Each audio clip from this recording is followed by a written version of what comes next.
কাল আমরা ঘুরতে চলে গিয়েছিলাম আমার ছোট পিসি শাশুড়ি মার বাড়িতে। সেখানে গিয়ে দেখি আমার সব ননদিনীরা এসছে।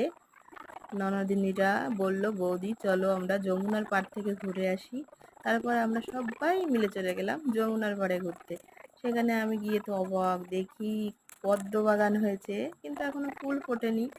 পদ্ম বাগানে শুধু পাতাগুলো দেখা যাচ্ছে। আর দেখি সামনে এগিয়ে দেখি শুধু কলা গাছ আর কলা গাছ, কলা গাছের পুরো বাগান সেখানে। এই যে সব ননদিনরা হেঁটে হেঁটে যাচ্ছে। এর মধ্যে আমার ছেলে আছে, আমার বর আছে, এক ননদের বর আছে। এই যে সবাই এখানে ফটো তোলার জন্য ব্যস্ত। দেখুন পরিবেশটা কি সুন্দর লাগছে দেখতে।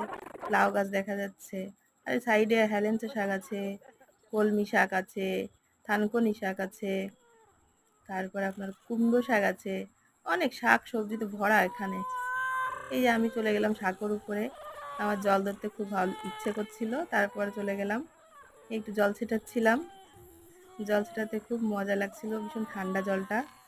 তখন গরম ছিল, গরমের সময় ঠান্ডা জল ধরতে ভীষণ ভীষণ ভীষণ ভালো লাগছিল। মনে হচ্ছিল স্নান করে নিই, কিন্তু সেটা সম্ভব নয়। তাই শুধু জলটা ধরেই সেই শখটা পূরণ করে নিলাম। সবাই অন্যদিকে ফটো তুলছে, কেউ শাক তুলছে, যে যার মতো আনন্দ করছে। আমারও খুব ভালো লাগছিল।